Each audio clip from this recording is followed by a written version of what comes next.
पहले simple basic question देख रहे हैं, कूलम्ब्स लॉ पर आधारित क्वेश्चन क्या हो सकता है।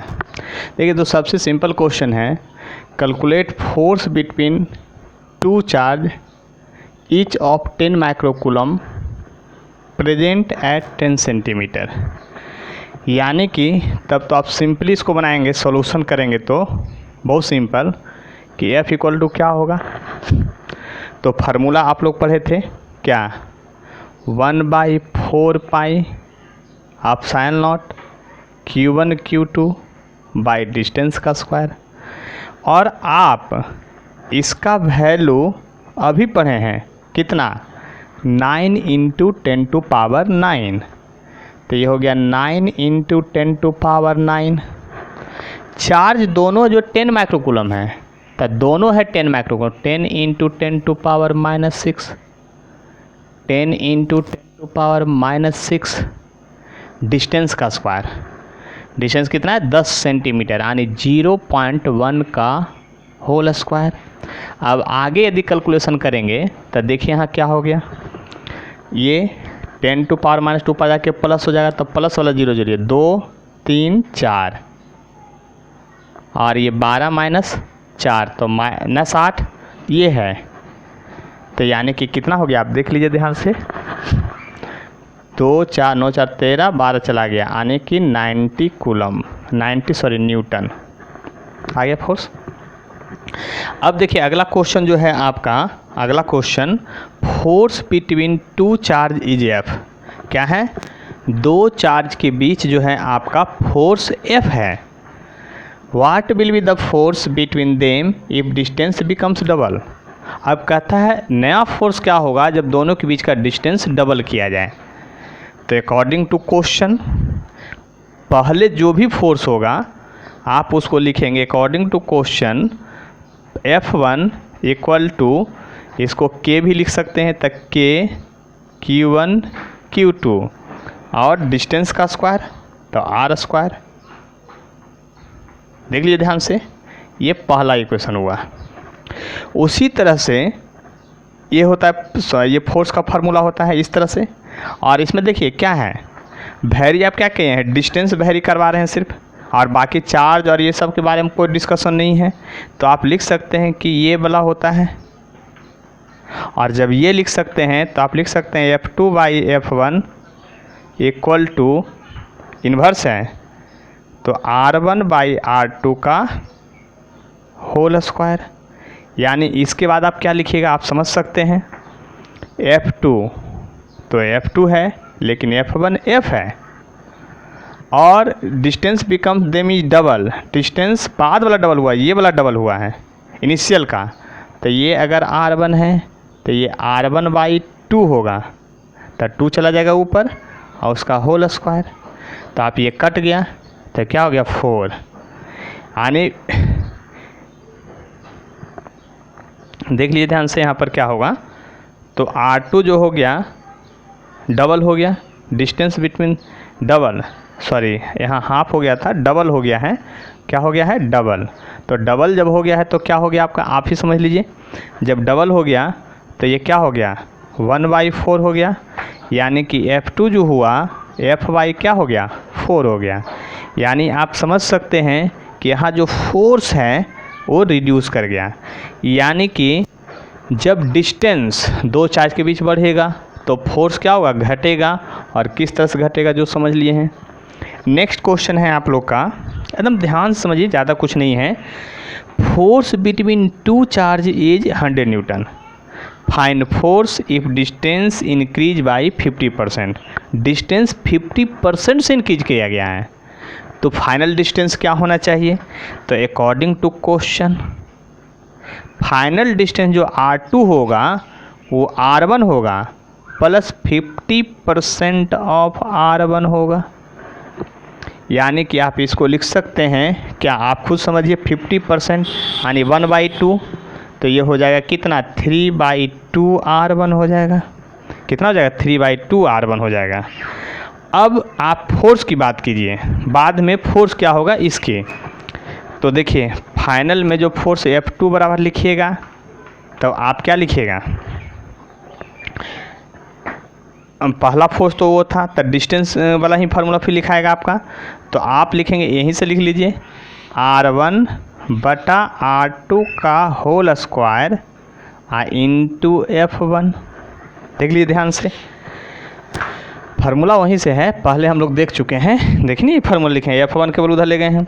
अब R2 जो है 3R1/2, यहाँ 3R1/2 है, 3R1/2, तो आप लिखेंगे 3R1/2, तो 2 चला जाएगा ऊपर और 3R1 ऐसे, इसका होल स्क्वायर इंटू F।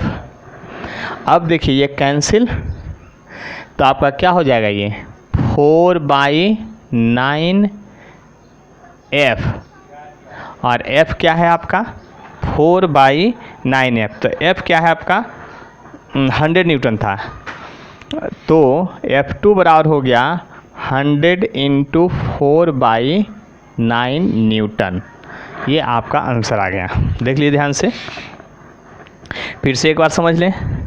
देखिए force between two charge particle आपका 100 न्यूटन है, तो find force if distance increase by, फिर डिस्टेंस 50% से किया, तो डिस्टेंस जब 50% से इंक्रीज कर गया तो क्या हुआ, डिस्टेंस बढ़ गया, तो डिस्टेंस बढ़ गया तो फोर्स घटेगा ही हर हाल में। तो फार्मूला जो यहाँ लिखे तो उसी से क्या किए, इसको इधर लेके चले गए, तो F2 बराबर हो गया R1/R2 का होल स्क्वायर इंटू F1, और वहाँ से हम लोग इस तरह से इसको क्या किए, सोल्व कर दिए। ये क्वेश्चन बहुत सारे एग्जाम में आया, बोर्ड से लेके कंपटीशन तक आया हुआ है। क्या कहता है, charge Q divided into 2 parts such that force between them is maximum, तो find charge on each part. तो मान लीजिए लेट, यहाँ मान लीजिए कि लेट फर्स्ट पार्ट जो है Q है, इसलिए आप सेकेंड पार्ट क्या लिखेंगे, सेकेंड पार्ट इसका क्या लिखेंगे, तो Q माइनस Q हो जाएगा। क्योंकि देख लीजिए ध्यान से, टोटल चार्ज Q है, उसको 2 पार्ट में डिवाइड किए हैं, एक को अगर स्मॉल q मान लिए तो दूसरा क्या बनेगा ये, तब तो आप दोनों के बीच का फोर्स का बात कीजिए, तब फोर्स कैसे लिखिएगा, K Q माइनस Q, एक पार्ट ये है, एक पार्ट ये है, अब बाई डिस्टेंस का स्क्वायर। देखिए ध्यान समझिए, अब कहता है force between them is maximum, इसको मैक्सिमम करना है, इसको तो चेंज करना नहीं है, तो इसको चेंज करना है। तो मैक्सिमा कंडीशन से, यानी कि आप लिख सकते हैं for force to be maximum, maximum dF by dQ 0 होगा, क्योंकि चार्ज को आपको डिवाइड करना है। तो किसको डिवाइड करना है, चार्ज को, यानी कि ये कंडीशन है मैक्सिमम मिनिमा से। तो for force to be maximum dF by dQ जी आपका क्या होगा, 0 होना चाहिए। तो यानी कि ये तो कांस्टेंट है, तो कांस्टेंट है तो डिफरेंशिएशन से इसको पहले ही बाहर कर दिए, K/R² और D, देखिए इसको मल्टीप्लाई करके लिखिएगा एक ही बार में, तो क्या होगा Q माइनस Q होगा, सॉरी Q होगा और माइनस Q² होगा, और बाई dQ इक्वल टू 0, तो ये वाला पार्ट उधर जाके डायरेक्ट 0 हो जाएगा। और इसका डिफरेंशिएशन देखिए, इसके रिस्पेक्ट में इसको कीजिएगा तो क्या होगा, Q बचेगा, और माइनस इसके रिस्पेक्ट में इसको कीजिएगा तो क्या होगा, 2Q 2 - 1 इक्वल टू 0, यानी कि 2Q इक्वल टू Q हो गया।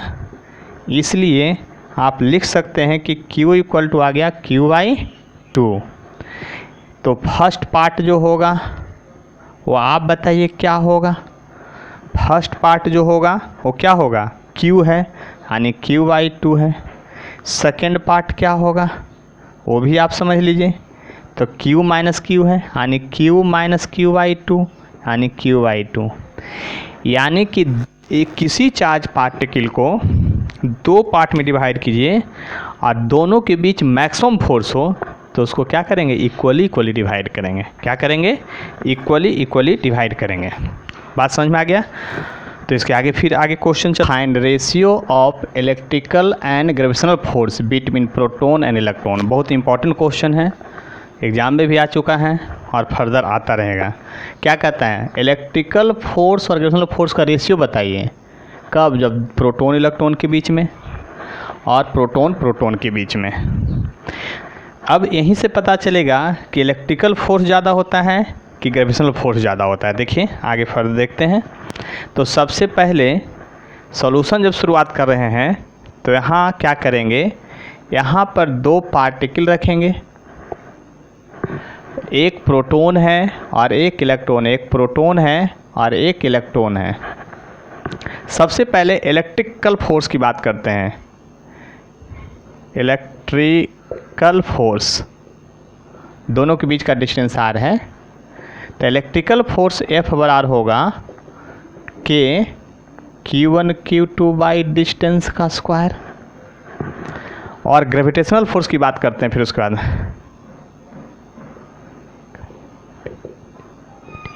ग्रेविटेशनल फोर्स F बराबर होता है G m1 m2 by distance का स्क्वायर। यानी आप पहले पढ़ चुके हैं इसको। यानी देख लीजिए दोनों फोर्स का फॉर्मूला क्या है, एक है K Q1 Q2 by are square और एक है G m1 m2 by are square. इसके लिए आपको ये सब वैल्यू आपको लर्न करना पड़ेगा, इसका मास उसका। तो इसको हम लोग क्या कर देते हैं, इलेक्ट्रिकल फोर्स को E, ग्रेविटेशनल फोर्स को G से कर देते हैं। यानी रेशियो है electrical force to gravitational force, तो लिखेंगे FE by FG equal to, value put करेंगे। अब देखिए ये करेंगे, आर स्क्वायर तो कैंसिल होगा, बचेगा K Q1 Q2 और बचेगा G m1 m2।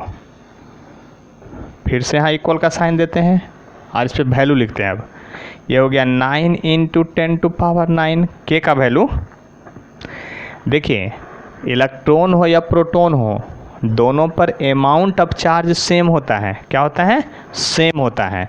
जब सेम होता है तो 1.6 × 10⁻19 का होल स्क्वायर, इसका वैल्यू होता है 6.67 × 10⁻11।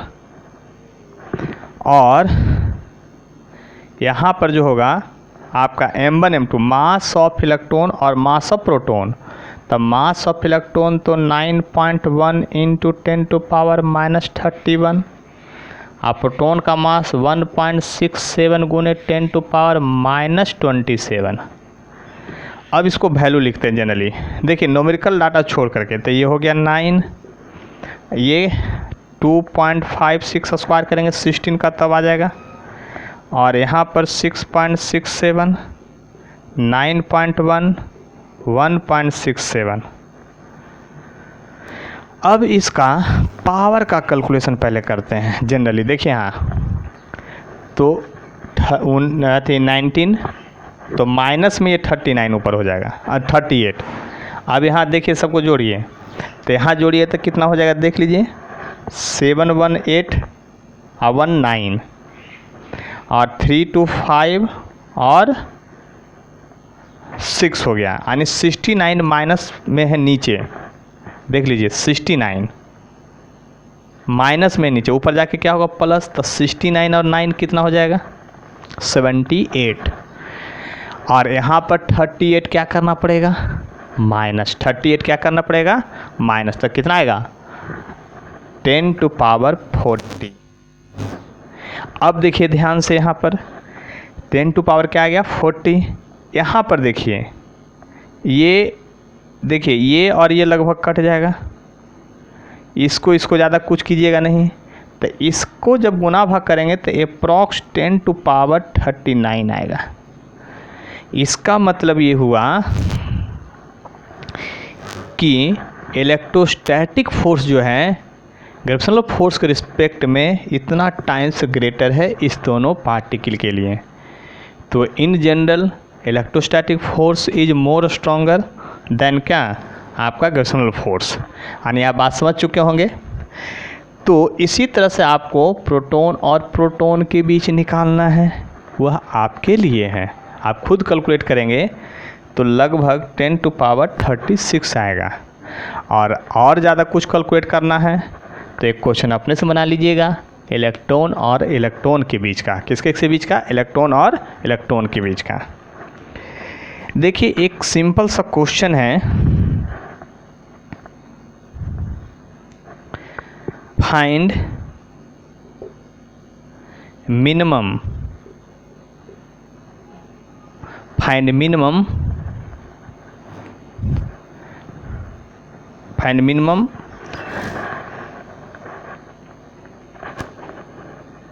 value of electrostatic force, find minimum value of electrostatic force, static force, find minimum value if two charge present at distance 1 metre. यानी कि आपको निकालना है। देखिए क्वेश्चन समझिए कितना सिंपल है। Find minimum value of electrostatic force if two charge present at distance 1 metre. यानी कि आपको क्या करना है? Minimum value of electrostatic force पता करना है। क्या? Minimum value of electrostatic force पता करना है। क्या करना है? Minimum value of electrostatic force पता करना है। और वह मिनिमम वैल्यू में चार्ज नहीं दिया गया है, सिर्फ डिस्टेंस है। सोचिए कैसे बनेगा ये। Find minimum value of electrostatic force if two charge present at distance of 1 metre. कितना? 1 मीटर। जब 1 मीटर की बात कीजिएगा तो यहाँ से देखते हैं सॉल्यूशन में। अब तो सॉल्यूशन में देखते हैं तो क्या होगा। आप फोर्स का फार्मूला जानते हैं कि Q1 Q2 बाई r²। आपको डिस्टेंस दिया है, चार्ज नहीं दिया है, और मिनिमम पॉसिबल है। देखिए मिनिमम वैल्यू की बात कर रहा है, मिनिमम पॉसिबल वैल्यू की बात कर रहा है। तो आपको पता है क्या? चार्ज का सबसे छोटा वैल्यू क्या होता है? क्वांटाइजेशन ऑफ चार्ज में बता चुके हैं क्या होता है। तो इलेक्ट्रॉन और प्रोटॉन पर जो चार्ज होता है, इलेक्ट्रॉन और प्रोटॉन पर जो चार्ज होता है, यानी तब तो आप मेरा मतलब समझ चुके होंगे। यानी कि F इक्वल टू लिखेंगे 9 × 10⁹ और फिर यहाँ क्या?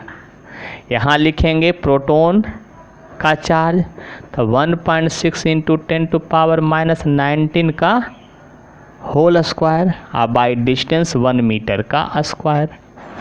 यानी कि अब यहाँ लिखेंगे तो 9 × 2.56 × 10⁻, देखिए 1938 हो गया, उसमें 9 चला गया। देख लीजिए क्या हो गया इसमें आपका, और 38 में से 9 गायब हो गया तो क्या है 29, यानी कि माइनस में 29 न्यूटन होगा ये फोर्स। क्या होगा? इतना न्यूटन फोर्स होगा आपका। ये जो है मिनिमम पॉसिबल फोर्स है क्या आपका इसमें। देखिए इसके बाद हम लोग अब आपको बताएंगे, ये हुआ विदाउट वेक्टर फॉर्म में जो क्वेश्चन था। अभी जो ये सब क्वेश्चन हम लोग देख रहे थे कूलम्ब्स लॉ पर आधारित, ये विदाउट वेक्टर फॉर्म में क्वेश्चन है। अब वेक्टर फॉर्म का क्वेश्चन देखेंगे। देखिए वेक्टर फॉर्म का क्वेश्चन बनाने के लिए आपको कुछ कंसेप्ट पहले ध्यान में रखना पड़ेगा। जैसे मैं रिवीजन के तौर पे बता देता हूँ, सिंपली इसको लर्न करेंगे, अभी इसको हम लोग आगे यूज करेंगे। तो सम इम्पॉर्टेंट पॉइंट, यानी कि आपको यहाँ पर ध्यान देना है क्या, कि ये ध्यान देना है कि दो फोर्स है, और यदि किसी ऑब्जेक्ट पर पहला में दो फोर्स है और दोनों का मैग्नीट्यूड F है, तो इसका रिजल्टेंट जो होगा क्या होगा 2F होगा। देख लीजिए ध्यान से, अगर यही दो फोर्स हैं लेकिन दोनों के बीच में मैग्नीट्यूड दोनों का FF है, लेकिन दोनों के बीच का एंगल जो है 60 डिग्री है, तो इसको जब रिजल्टेंट आप निकालेंगे तो आप लिखते हैं ऐसा A² B² 2a मतलब F square cos 60 degree, cos 60 half होता है, ये कट जाएगा, यानी आप रिजल्टेंट लिखेंगे √3 टाइम्स ऑफ 1/4। इसको लर्न करना है, इसको आपको याद करके रखना है सबको, अभी हम आगे इसका यूज करेंगे।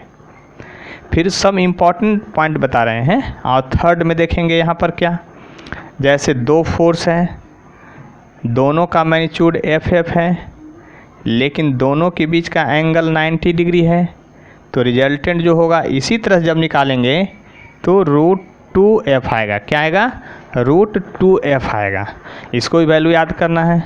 उसी तरह से दो फोर्स हो, दोनों के बीच मैग्नीट्यूड सेम है और एंगल अगर 120 डिग्री हो तो रिजल्टेंट जो होता है आपका क्या होता है? f होता है। क्या होता है? f। और अगर दो फोर्स हो, दोनों का डायरेक्शन अपोजिट हो, मैग्नीट्यूड सेम हो, तो रिजल्टेंट क्या होता है? 0 होता है। इन सभी का अभी तुरंत हम लोग यूज करेंगे जब कूलम्ब्स लॉ का वेक्टर फॉर्म में हम लोग स्टडी करेंगे। किस फॉर्म में स्टडी करेंगे? वेक्टर फॉर्म में स्टडी करेंगे। बात समझ में आया कि नहीं? किस फॉर्म में? वेक्टर फॉर्म में स्टडी करेंगे तब। तो इसको